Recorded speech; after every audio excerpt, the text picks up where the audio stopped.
Bom dia, turma boa do canal Ave Mais, um grande abraço, um abraço a todos vocês ligados aqui no Acorda Vascaíno. Oferecimento da 1xBet, a 1xBet que é parceira do canal Ave Mais.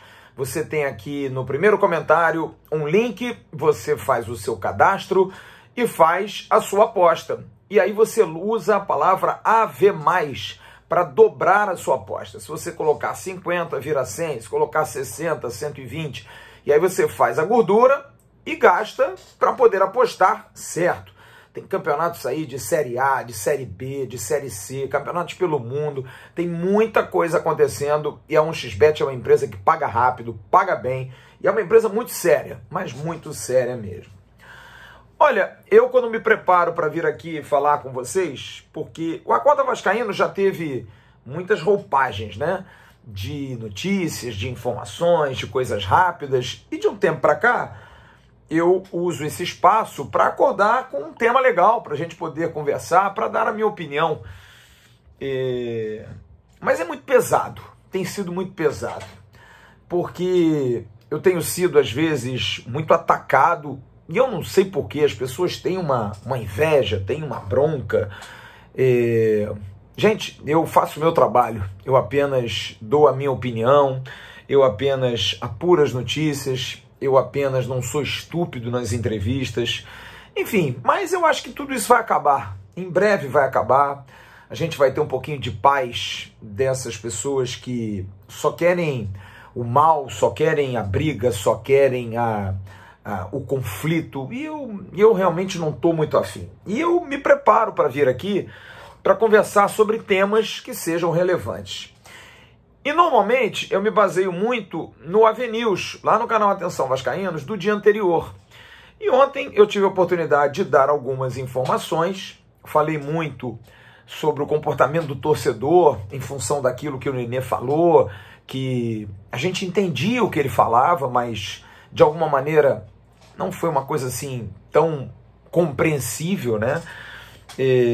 Dei uma dica bem legal sobre a questão da SAF, com uma entrevista com uma headhunter por conta da questão da profissionalização, da necessidade até pela imposição do Estatuto do Vasco, do afastamento. Eu ia falar sobre isso, sim, eu ia falar, porque vejo um pouco injusto com alguns, até diretores do Vasco, pessoas que são amadoras, que estão lá por convite, não foram eleitos, não estavam na chapa do atual presidente Jorge Salgado, mas foram eleitos.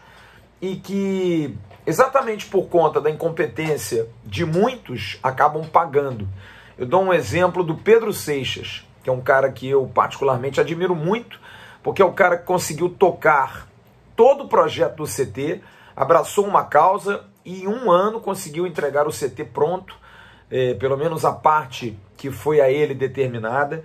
Caiu de cabeça no projeto também do estádio do Vasco, do novo estádio, com a parceria da W Torre. Enfim, então um profissional assim que trabalha com essa área e que de repente fica na dúvida se pode ou não ser aproveitado. E eu acho uma grande sacanagem, porque é um cara muito preparado. É um cara que mete a mão na massa, que está desde o início cumprindo tudo aquilo que prometeu e que por conta da incompetência dos demais pode ficar excluído do processo. Será que vale a pena? A gente entende que a quarentena, que a exclusão dos quadros políticos é muito em função da incompetência. O torcedor está de saco cheio. O sócio do Vasco está cansado desses caras, desse pessoal que não cumpre as coisas, dessa galera que tem uma vaidade maior do que São Januário. Enfim, eu entendo tudo isso, mas acho que algumas ressalvas precisavam ser feitas. Eu ia falar sobre esse tema, mas é um tema espinhoso, é um tema chato, e como eu disse, eu não estou muito afim de conflito, não estou muito afim de briga, não estou muito afim de confusão. Acho que as coisas vão, dentro de campo, andar, a gente espera isso, não dá pra gente ficar aqui sofrendo o tempo todo, achando que as coisas não vão andar, que o time não vai conseguir fazer o mínimo do futebol. Então eu resolvi falar sobre um tema que é mais leve. Eu não sei se você teve a oportunidade de ver o time Sub-17, que jogou ontem na partida de oitavas de final, a partida de ida da Copa do Brasil. E venceu o Internacional de Porto Alegre, que é um dos grandes formadores do Brasil, time de Série A, por 4-0. 4-0 na primeira partida. Praticamente definiu a chave. À noite, tive a oportunidade de ver Corinthians e Sport da mesma categoria. Jogo paupérrimo, jogo brigado, jogo lutado. Foi um jogo realizado lá no Parque São Jorge. Um jogo de um nível técnico bom. Gostei do centroavante do Sport, Riquelme, se eu não me engano. Alguns bons jogadores, mas nada parecido com o Sub-17 do Vasco. Eu me lembro que eu brincava no passado, eu perguntava às pessoas, vocês já viram o Sub-17 do Vasco jogar? Que era treinado pelo Igor Guerra. E aquele time conseguiu vencer 2 campeonatos no final, mas perdeu para o Flamengo. E foi muito criticado. A base foi muito criticada em função das derrotas para o Flamengo. Até o Vasco venceu um primeiro jogo contra o Flamengo em São Januário e foi eliminado no segundo jogo em Volta Redonda, tomando uma goleada sonora. E houve uma crítica total, uma enxurrada de críticas, nossas inclusive, com meninos de 16, 17 anos.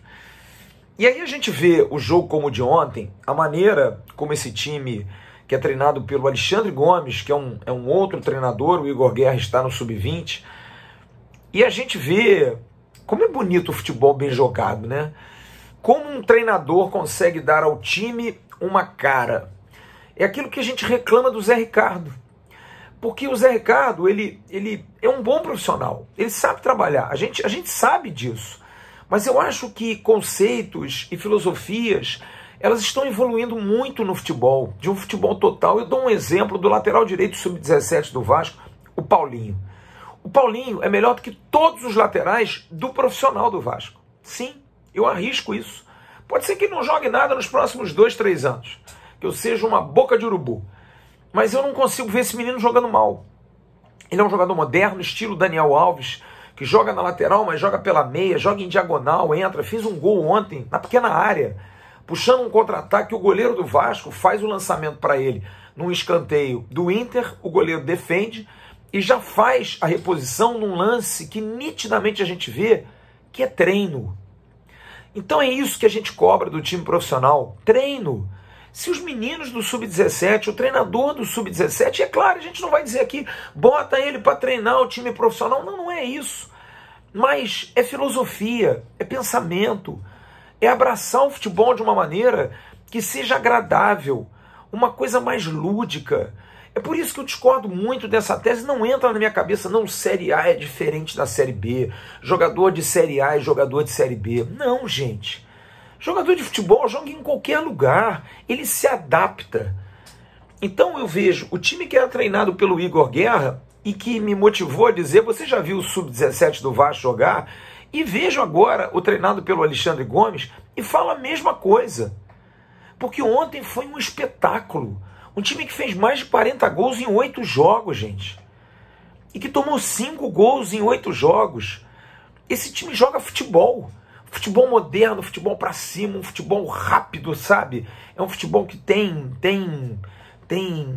jogadas, variações, ultrapassagens, movimentações. É o GB centroavante que sai da área, é o Ryan que joga de perna esquerda pelo lado direito, mas varia sempre para dentro e bate muito no gol. É o que o cara de pé trocado tem que fazer. Sabe, você tem zagueiros altos, zagueiros de imposição física, mas ao mesmo tempo de bom toque de bola. Você tem o Estrela, camisa 10, que é um jogador que pisa na área, um 10 clássico. E aí você consegue ver que é possível. Eu falei isso ontem no News. A gente tem que se encher de esperança, mas aí vem a grande preocupação. A transição dessa molecada. A gente não pode perder uma nova geração como essa. Esse time é muito rico, gente. Se você ainda não viu, veja. É um time riquíssimo. Terça-feira tem jogo contra o Internacional em Porto Alegre. Pode até perder, pode. Pode até perder como perdeu do Flamengo, mas é a concepção, é a filosofia, é algo que me encanta porque eu vejo na base do Vasco uma filosofia positiva. Como vi no time sub-20 do Vasco, que é um time que tem limitações, tem limitações. É um time que alguns jogadores saíram do 17 para o 20 e ainda estão. O próprio Eric Pimentel, zagueiro. Vejo o lateral esquerdo Julião, muito bom jogador. Você tem o Vitão, que era do Sub-17, que está no sub-20, zagueiro, ótimo zagueiro. Alguns jogadores subiram, o Lucas Eduardo, volante, que é um craque na minha opinião. O Eric Matos, atacante, que era do sub-17, subiu para o sub-20. E aí você tem outros complementos, como Marlon Gomes, Marlon Santos, jogadores que estão quase prontos para serem aproveitados. É uma ótima geração. É um time treinado por um treinador que gosta do jogo, que gosta da posse de bola, que gosta de atacar o adversário, que faz um, quer fazer 2, 3. E é legal você ver que o sub-17 tem a mesma filosofia. E eu não consigo entender por que não contratar alguém para o profissional que pense da mesma forma que esses técnicos. Porque, na verdade, é uma inversão. Os técnicos da base estão mostrando ao profissional o que é o futebol. Será que o Zé Ricardo não pode sentar com os caras ou é muita vaidade? É utopia da minha parte, eu sei. Um treinador profissional vai sentar com um treinador do sub-17 e vai perguntar: e aí, cara, como é que joga esse seu time? É o que? Humilhação? É desprestígio no trabalho? Eu não vejo assim. Acho que é legal fazer, de repente, um coletivo contra o sub-17. Daria trabalho ao time profissional, provavelmente ganharia pela condição física, pela imposição. Mas olha, o Vasco não tem um centroavante como o GB. O Vasco não tem um atacante, tudo bem que tem 15 anos como o Ryan, mas que jogador diferente, que talento. O Vasco não tem um volante como o Lucas Eduardo, que jogava ao lado do Andrei Santos, que hoje é um esteio, está começando a mostrar talento. A base do Vasco, gente, sempre foi muito pródiga. E eu posso falar de cadeira porque eu vivi isso diretamente. Aliás, eu vou convidar vocês. A gente vai estrear hoje, no final da tarde, quase um happy hour, um novo canal aqui na plataforma. Será o AVCast, que vai falar de futebol. O viés não vai ser só o Vasco. O Vasco vai estar representado pelo Bismarck e por mim. Mas a gente vai convidar amigos, pessoas do futebol, de vários clubes, de vários locais, gente de fora do Brasil, mesmo que não tenha jogado no Vasco, para bater papo de futebol. O AVCast vai ser gravado a 1h da tarde e no final da tarde a gente vai estar no ar. E a gente vai ouvir o Sorato. E eu fiz questão de convidar junto com o Bismarck. Na verdade é o Bismarck que convida o Sorato para esse papo. Por quê? Porque Sorato e Bismarck são remanescentes de quase uma última geração que surgiu da base para o profissional e não amarelou. Sorato estreia em 1988 num clássico contra o Flamengo. Os titulares eram Roberto e Romário. Ele entra no lugar ali dos dois e faz 2 gols numa vitória em cima do rival e faz vários outros. E um ano depois, em 89, estava fazendo o gol do título. E aí você vê o Figueiredo, que é um excelente jogador, que nunca fez um gol no profissional. Então, a gente sempre vê, a questão não é psicológica, é o jogador, como o Nenê fala, é o jogador que sente, que está empolgado e perde a concentração. Olha, o Vasco é um clube num divã. Os jogadores estão sempre num divã. Como é difícil essa transição no Vasco, porque você vai ao Flamengo, os moleques jogam. Tá aí o Lázaro jogando bola. Tá aí o João Gomes jogando bola. Você vai ao Fluminense, você vê o Luiz Henrique jogando como se estivesse jogando há 100 anos. O André volante como se estivesse jogando há 100 anos. Aí você vai no Santos brigando pela liderança no Campeonato Brasileiro cheio de garoto. Você vê garotos no Inter, garotos no Grêmio, garotos no São Paulo, garotos no Palmeiras. O Palmeiras exportou o menino Patrick de Paula, excelente volante para o Botafogo. Tem o Veron, que é um excelente também atacante, jogador campeão pela seleção de base. Então não é difícil nos outros clubes, no Vasco é um fardo para esses moleques. Esse trabalho precisa ser feito de forma correta, a gente não pode perder mais, porque o Vasco é uma fábrica de jogadores. O time sub-17 que jogou ontem é um time encantador, na forma de jogar, na maneira que o seu treinador posiciona o time, mas principalmente na alegria dos jogadores de jogar futebol, de mostrar seu talento, de fazer o jogo acontecer, de dar espetáculo. É um time que troca passes, que valoriza a posse de bola, que faz um grande bobinho. Lembra que eu falei isso aqui uma vez? Futebol é um grande bobinho. É ludibriar o adversário, se movimentando e tocando a bola até chegar ao gol adversário. E você olha e vê que não é tão difícil. Que a transição é ruim. E aí você vê por que o profissional do Vasco não consegue fazer isso. Por que a gente não consegue fazer isso com os times profissionais? Porque também não dá para pegar todos os jogadores da base e botar no profissional. Claro, tem a pressão, tem o lado psicológico, tem o público que é diferente. Mas vamos começar a adaptar esses garotos, porque o torcedor sonha. O torcedor pensa assim, eu quero ver o GB no profissional, eu quero ver o Marlon Gomes no profissional, eu quero ver o Andrei Santos no profissional, o Julião é melhor do que os laterais esquerdos. Eu falei aqui, o Paulinho, lateral direito, daqui a pouco a gente está escalando todo o time, sub-17 e 20, no time profissional. É complicado? É complicado, às vezes dá certo. Eu já vi Carlos Germano, Pimentel, Tinho, Cássio, Leandro Ávila, Ian, Gian, Valdir, Jardel, Hernandes. Todos esses jogadores surgiram de quase mesmas fornadas e deram certo. Bismarck, William, Mazinho, Sorato e tantos outros também de uma outra fornada, o próprio Romário.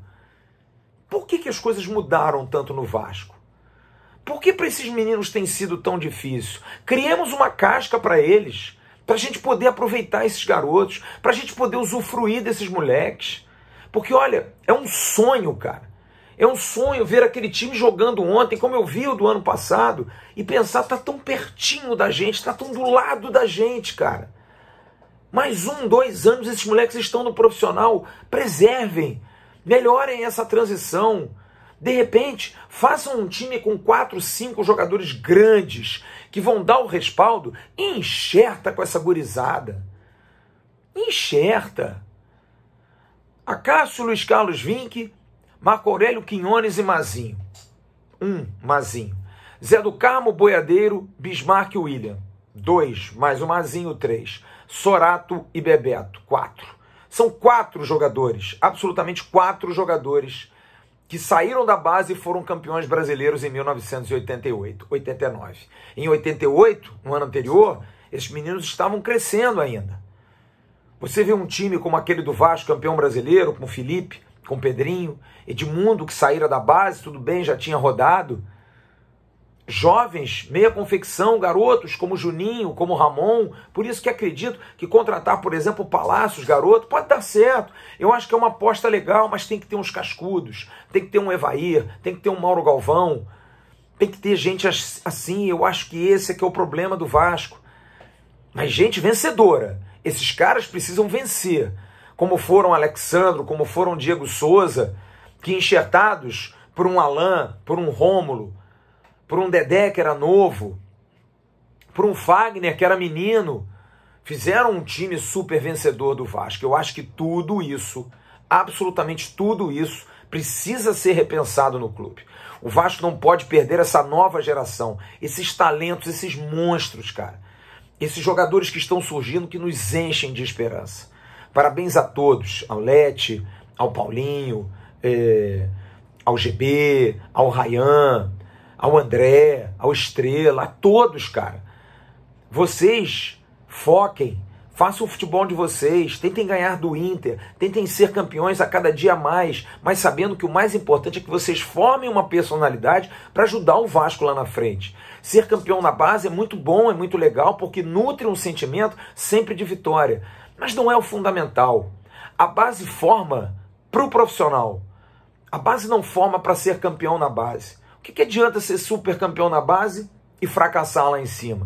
Como aquela geração que nos anos 90, mais nos anos 2000, perdão, tinha Alberoni, tinha Moraes, Igor, outros jogadores que até jogaram no Vasco, mas não foram campeões. Passaram aí esse ato de 20 anos no bolo, entraram no liquidificador.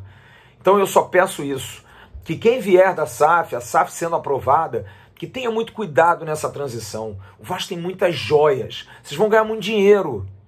O Vasco vai ganhar muito dinheiro com esses moleques, mas antes de ganhar dinheiro, dê esse prazer para nós torcedores. Bote esses moleques para jogar num bom time, num time entrosado. E outra coisa, com pensamento, como esses treinadores que estão de parabéns, os da base. Pensar positivo, nada de vamos dar a bola para o adversário, vamos ser reativos, vamos morrer com 2 volantes.